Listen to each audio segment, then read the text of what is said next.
The morning they taped a violation notice to my front door. On a house that wasn't even in there, Subdivision I felt the years fold up like an old map. The paper flapped in the breeze. My father's porch steps creaked beneath me the same way they did when I was 10. And in that moment, I swear I heard his voice. Steady and calm. Son, this land remembers who protects it. 2 months earlier, I'd bought back my childhood home, a little white farmhouse, sitting on 3 quiet acres. Just outside the brick pillars of the Copper Pines Homeowners Association, the boundary line ran straight as a taut clothesline through the cottonwoods. From my porch, you could see their manicured lawns, their security cameras pointing at the road like blinking eyes. But my land wasn't theirs. It was old county soil, grandfathered, recorded, never subject to any HOA.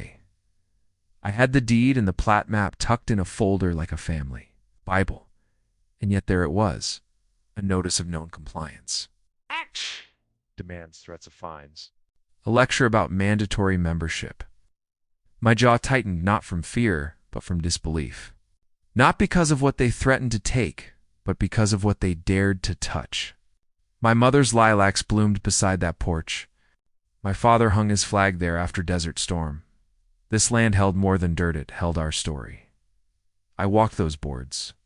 Coffee cooling in my hand, reading their list of so-called violations, trim hedges to uniform height, remove non-standard mailbox. No pickup trucks visible after 10 p.m., immediate enrollment.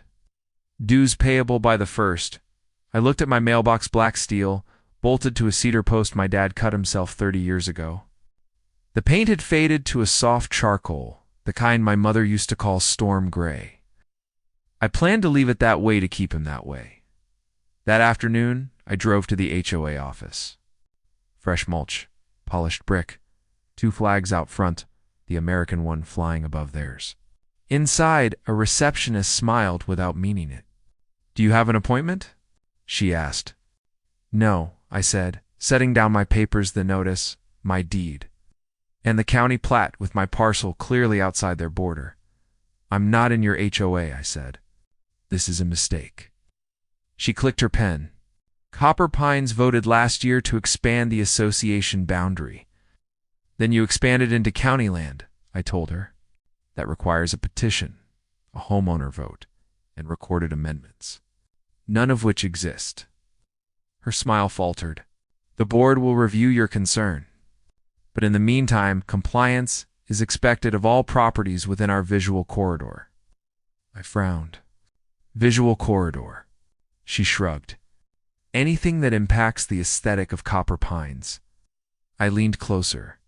"Ma'am, my father poured the footings for our porch with his own hands. Our aesthetic predates your corridor." I left before anger got the better of me. On the way home, I stopped by the county recorder's office. The clerk, a calm guy with tattooed sleeves, pulled the records. "No annexation on file," he said. "They can't touch you. He printed me certified copies anyway." "Paper talks," he said with a nod. "Keep these handy." 2 days later, another note waited on my gate, a friendly reminder.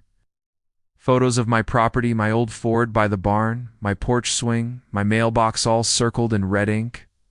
The letter warned of public-facing known compliance within the Copper Pines neighborhood view. It even mentioned administrative towing.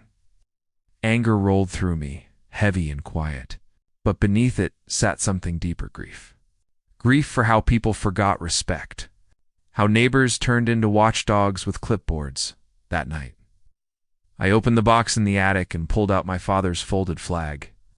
I raised it under the cottonwoods as the sun went down, whispering his name like a promise. The next morning, a couple showed up at my fence. Polished shoes, matching HOA polos, clipboard in hand. The woman introduced herself as the board president. "You're not in Copper Pines," I said before she could start. She smiled like she'd heard that before. "We've adopted a spillover policy for properties that visually impact the subdivision." "That phrase again," I said. "Visual impact." She rested her clipboard on my fence post, the same post where my father used to set his hammer.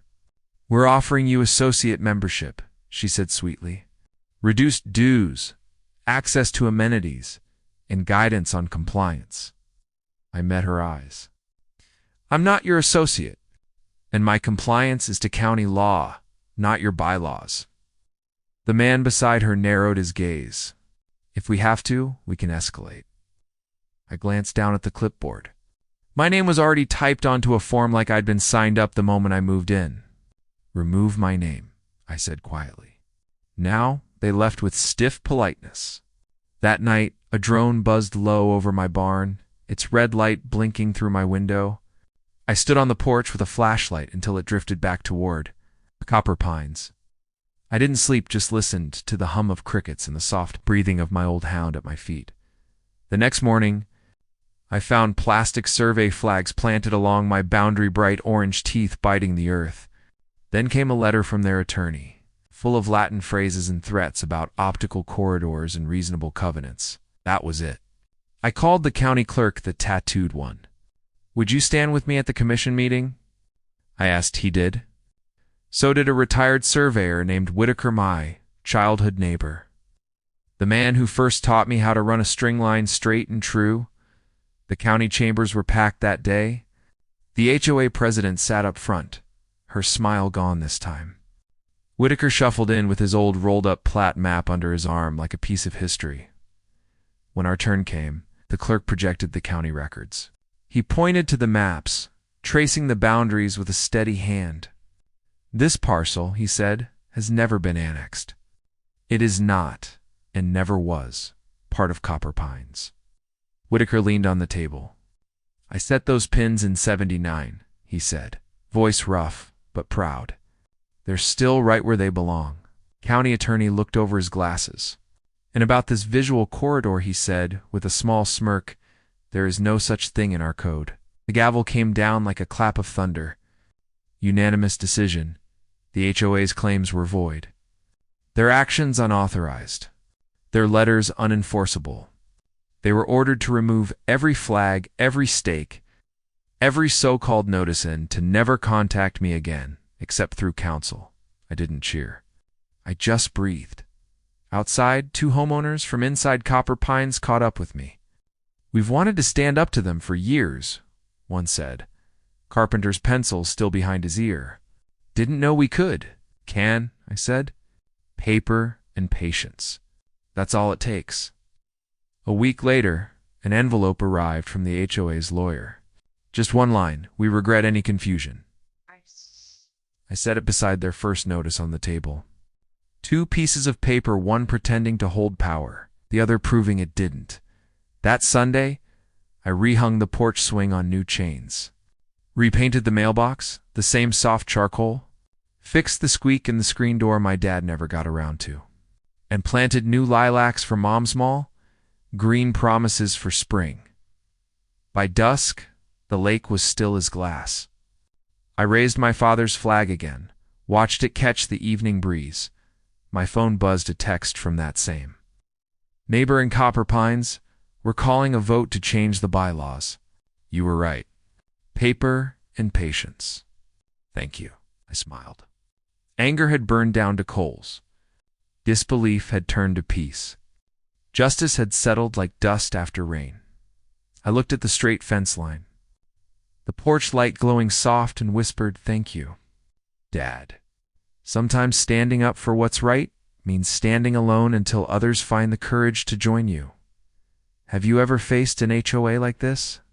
Share your story in the comments. I read every one. If you believe some fights are worth having, hit subscribe. And let's stand up together.